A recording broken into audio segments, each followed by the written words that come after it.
All right, so just when I was starting to hope that I may never have to think about Nancy Pelosi ever again for the rest of my life, she manages to force herself back into the conversation here with an absolutely deranged take on the protests that we have seen across the United States of America since October 7th, calling for a ceasefire amid Israel's genocidal campaign inside of Gaza. So let's go ahead and listen to what Nancy Pelosi thinks about some of these protesters here. They're in front of my house all the time. So I have a feeling for what feelings they have. But we have to think about what we're doing. And what we have to do is try to stop the suffering in Gaza. This is women and children, people who don't have a place to go. So let's address that. But for them to call for a ceasefire is Mr. Putin's message. Mr. Putin's message. Make no mistake, this is directly connected to what he would like to see. Same thing with Ukraine. It's about Putin's message. I think some of these protesters are spontaneous and organic and sincere. Some, I think, are connected to Russia, and I say that having looked at this for a long time now. As you think some of these protests are Russian plants? I think they're plants. I think some financing should be investigated, and I want to ask the FBI to investigate that. But apart from that... Okay, hold on a second. So, first off, she starts off, and she almost had us there in the first half, right? She's saying, what's happening in Gaza, it's terrible. There's women, children that are being killed. We need to care about the plight of the Palestinian people amid this war. And then immediately does a 180 and says, well, but calls for a ceasefire are utterly ridiculous. Okay, well, how exactly do you plan on helping the people of Gaza if you're not going to have a ceasefire? I mean, how much more destruction and death could Israel possibly wage against the Palestinian people, right? I mean, we're talking about, 13,000 children that have been killed so far. A vast majority of the people who have been killed have been innocent men, women, and children. We're talking about a majority of the buildings in the northern portion of the Gaza Strip have been destroyed at this point. I mean, how many hundreds of schools and hospitals and mosques and churches and UN shelters and refugee camps and journalists that have been destroyed or killed throughout this war so far? And you're against a ceasefire. That's preposterous to you that there would be a ceasefire. So much so that you are going to imply that the ceasefire protesters are on Putin's payroll. I mean, Jesus Christ, man.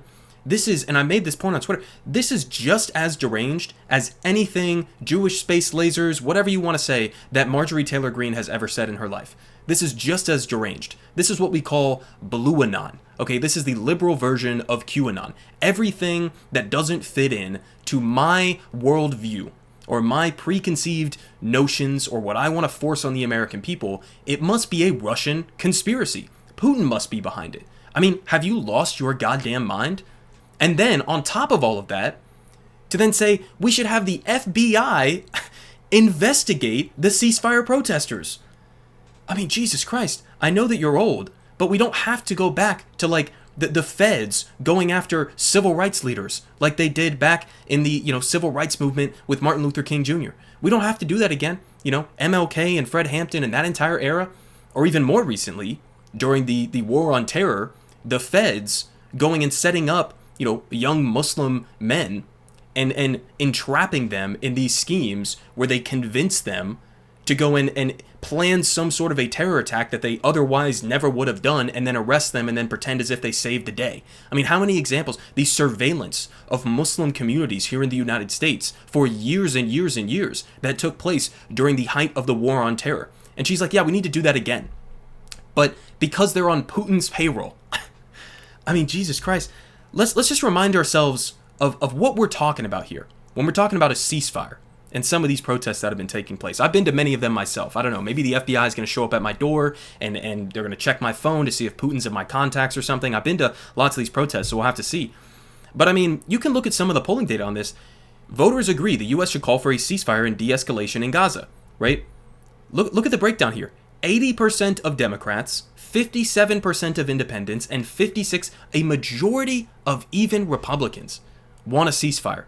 80% of your own party wants a ceasefire, and you can't fathom any other explanation for why people are taking to the streets to go protest Biden's handling of Israel and Gaza. Can't think of anything else, not the ICJ case, the plausible case of genocide of the people of Gaza.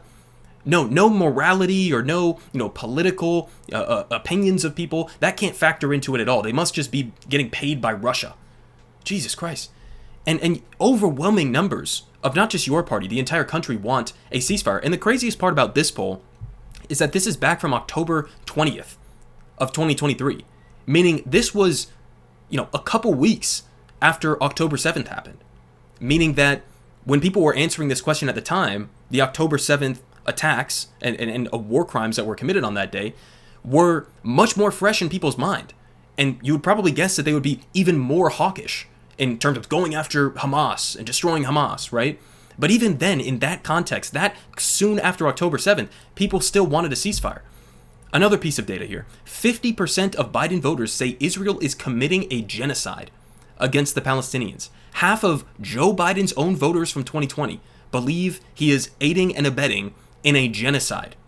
And you can't fathom any reason as to why maybe some of these people have been going out and protesting and trying to make their voices heard. No, it's all Putin. It's all Putin. And this has also been circulating online over the last day or so in the wake of that initial clip that she just had there. And this clip is actually from a couple, as pointed out here by Code Pink down here. This is from a couple of months ago. This is from back in October. But she said a pretty similar thing, although it's a different country that we're talking about here. Let's just listen to the end of this clip real quick here. Let's see if I can bring this audio up. Most of your constituents want stop the genocide, stop the Holocaust. The Democrats want the ceasefire. The Democrats want the ceasefire.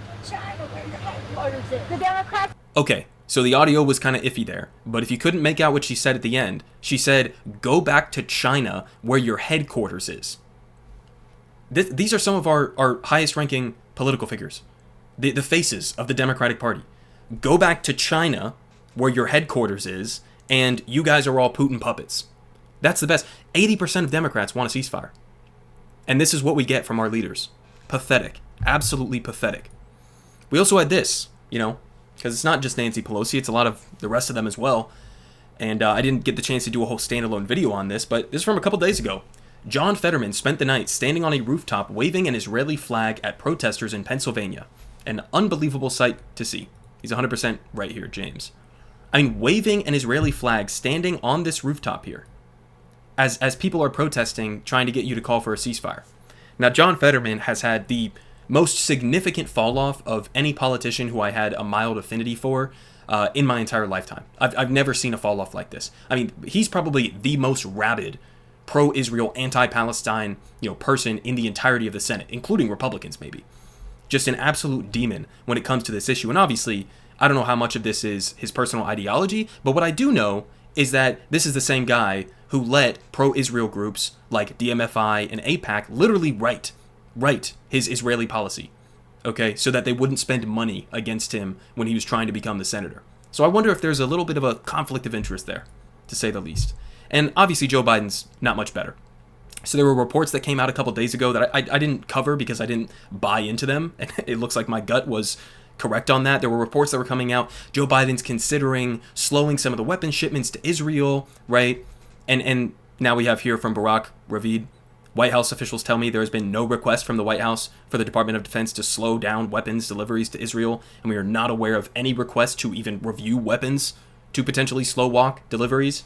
I mean, this is the behind-the-scenes game. Oh, Joe Biden, right? How many reports have we gotten like this? Oh, Biden's so mad at Benjamin Netanyahu behind the scenes. He's giving him the tss, and he's giving him a finger wag and telling him, oh, you better cut this out. You better wrap it up, man. You're making me look bad, Jack. How many reports have we gotten? And just over and over and over again until people come to the realization that he's not doing anything about it, okay? He can finger wag behind the scenes as much as he wants. His only lever of power over Israel would be, well, actually, there's a couple. Number one, stop vetoing UN resolutions to call for a ceasefire, right? Or to get humanitarian aid to the Palestinian people. That would be number one. Number two would be get Benjamin Netanyahu on the phone, as previous American presidents have done, and tell him you're going to stop this immediately, or you're not getting any more aid. Point blank, period. Wrap it up by next week. If he does that, the war is over. It's not an oversimplification here, guys. The entirety of the Israeli military, a significant portion of it, relies on the United States. They would not be able to conduct this war as they are right now without the weapons that we are giving them, without the aid, the billions of dollars that we are giving them on an annual basis, period, right? So that's another thing that he could do. And obviously beyond that, he could apply public pressure. Instead of completely defending every single thing that Israel does and giving Netanyahu the bear hug in public, instead of doing that, you could actually use public pressure to try to, bring Israel to heel.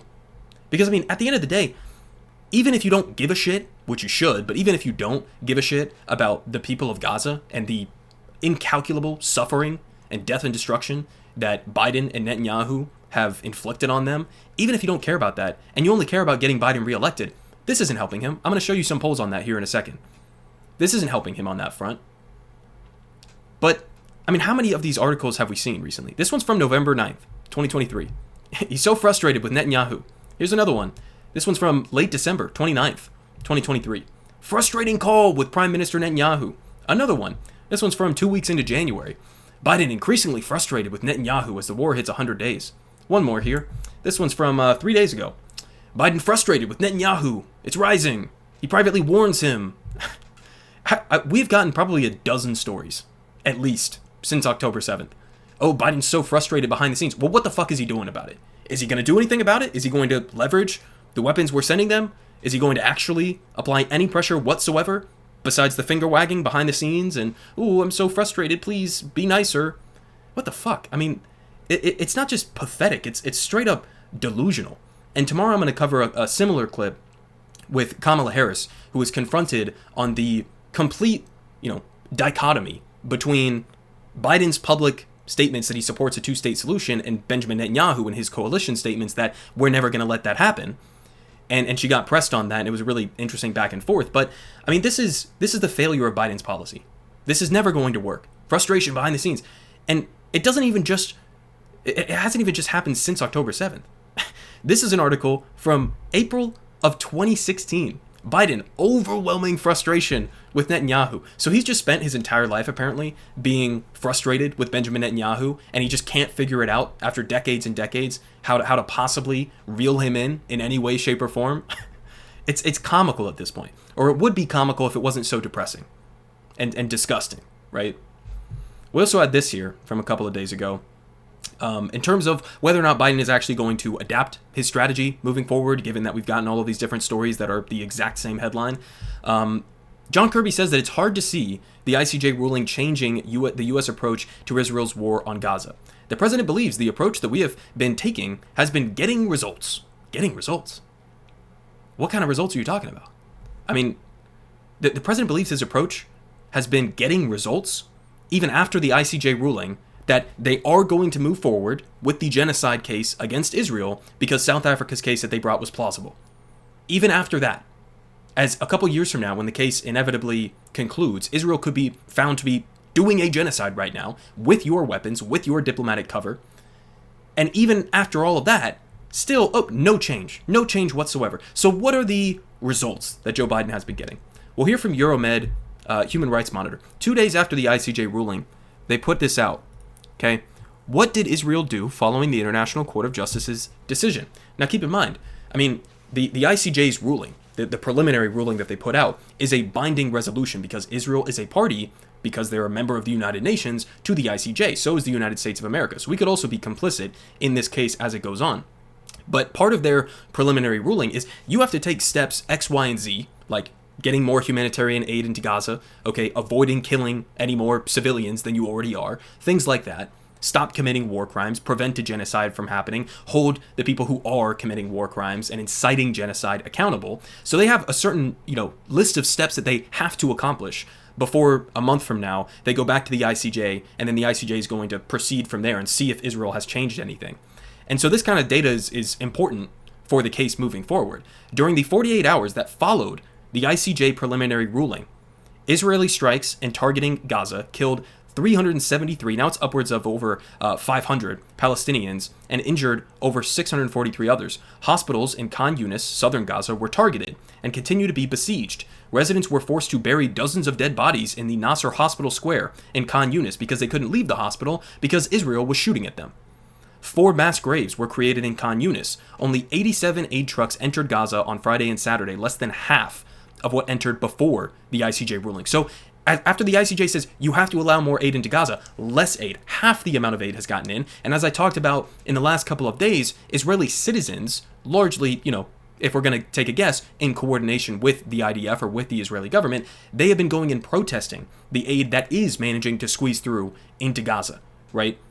Disregarding the 70% that Israel already reportedly has been rejecting, citizens of Israel, civilians, are going and blockading the aid, resulting in even less aid able to get in, right? Palestinians were killed while awaiting aid trucks in Gaza City.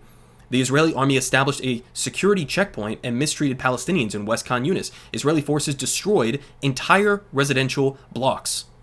Continued Israeli settlements, notably from Prime Minister Benjamin Netanyahu and his finance minister, reflecting on the intentions to persist in committing gross violations, reflecting the intent aspect of that genocide case that is currently underway. And the reason I had a little slip there, maybe a Freudian slip, continued Israeli settlements. The reason it's actually statements, but the reason I said settlements is because there actually was, and I'm going to do a different video on this tomorrow, a major meeting that took place inside of Israel where major members of the Israeli government, like the Minister of National Security Itamar Ben-Gvir and the Finance Minister Bezalel Smotrich, attended a meeting that was explicitly and openly about resettling Gaza. A total ethnic cleansing of the Palestinians living there and establishing Israeli cities inside of Gaza. So that's what guys in the Benjamin Netanyahu coalition are currently doing right now. And what does Biden have to say about that? Nothing. Oh, but you'll cut off funding to the UN RWA after Israeli allegations, unproven allegations, that 12 out of thousands and thousands of their employees may have had some participation in October 7th. So based on mere allegations of potential involvement in war crimes on October 7th, you cut off funding to them. But when Israel does this and continues with openly plans to resettle Gaza, you do what? You increase funding to Israel. Makes sense, right? Make it make sense, please. And so we get to these polls, right? So these are some of the recent ones that I've seen that have shown an absolute, disaster awaiting Joe Biden in 2024. President Joe Biden should not run for president again. 70% agree. 22% disagree. At 81 years old, Biden is too old to work in the government. 74% agree, 19% disagree. Now, granted, to be fair, Trump is also old. I mean, they're almost the same exact age, right? And they both have had mental lapses. Biden, it's extremely obvious that he's lost a step. Go and look at the old videos from under the Obama administration. He's lost a number of steps. It's very obvious. Anybody who's denying that is delusional or dishonest. So clearly Biden is too old to be the president of the United States. And it's not even about the age number. It's about his mental faculties that we've all seen in obvious decline. But so, Trump is also in the same boat. And so the inevitable conclusion I come to is, can we fucking get 2 other guys? I said this in a recent video. I would rather have, we just pick out of a hat 2 random Americans, have them run against each other, give them a decent cabinet. I would rather have that be the reality than get a Trump-Biden rematch. It's the rematch nobody wants to see. An overwhelming majority of Americans do not want Biden to run, do not want Trump to run. Now, granted, there's some hangers on there, 22% here. With Trump, maybe it's 22, 30% that desperately want him to run. They're hardcore base of supporters or whatever. But the vast majority want a different reality than we are unfortunately being forced to deal with. This other poll was also pretty interesting, right? Biden's job approval amongst young people, 18 to 29-year-olds. 27% approval, 71% disapproval. 71% disapproval amongst young voters who are a key voting bloc that Democrats need to vote for them in 2024 if they want to win. Key demographic. Arguably, if young people did not vote in the historic numbers that they did in 2020, Biden doesn't win the election. 71% disapproval, only 27% approval. I was looking just as a comparison point with Obama's numbers from back in the day. The highest disapproval rating that I could find was like in the low 50s, 54% maybe. I never saw it with young Americans go higher than that. 71% here. And granted, there's a number of different reasons for this. It's not all his handling of Israel and Gaza. That's certainly a major part of it, right? But it's also his other failures on student debt and other promises that he's made, failures to seriously address climate change, where he's doing a half-ass deal where he gets some climate investments and then also gives a massive handout to the fossil fuel industry. It's a whole host of different failures and disappointments throughout his administration. It's also the fact that he's not really running on anything for young people in 2024. What is he running on? He's running on Trump is bad and I won't further destroy abortion rights. That's basically what he's running on. And so, I mean, if people think that's going to be enough to secure the election, I mean, it's possible. It's certainly possible. I mean, I'll show you guys a map here in a minute. It's possible that he wins, but it is a wild and delusional gamble. The Democrats are currently betting on what they themselves say is the greatest threat to democracy that this country has ever seen, Donald Trump. If you believe that, if you believe democracy is on the ballot in 2024, why the fuck would you have this weak of a candidate be the guy who you're betting on? It's utter insanity. They're delusional. I mean, in key swing states, and I've covered other recent polls. Now, granted, some of these polls are all over the place, okay? It's a long way until November. Anything could happen. Trump could get fucking arrested, right? You know, either one of them could die. They could just drop dead. They're getting up there in age, right? So many different things could happen in the world, in the United States, that could drastically change the polling data. So it's you know, it's not everything, but it's a good marker to see where we're at right now. And then you also have markers like this, right? Now, I've covered the polls in states like Michigan and other swing states previously that have shown Trump overwhelmingly beating Biden almost in every single one. And then in Michigan, for example, a key swing state Biden basically has to win. You know, Muslim and Arab leaders have been rebuffing campaign visits over his Israel and Gaza stance, refusing to meet with him. Now, on Breaking Points today, we had on the mayor of Dearborn, Michigan, which has a substantial Arab American population. And he laid it out very succinctly. Like, this isn't complicated.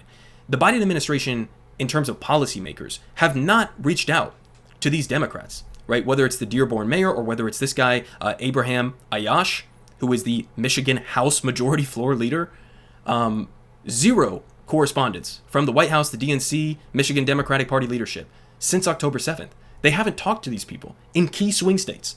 These key communities who have been, you know, obviously abandoning Biden for his handling of this. They have not even been in communication until now. And then they try to send out, not Joe Biden himself in some circumstances, but they try to send out a campaign manager. A campaign manager. I mean, are we serious here?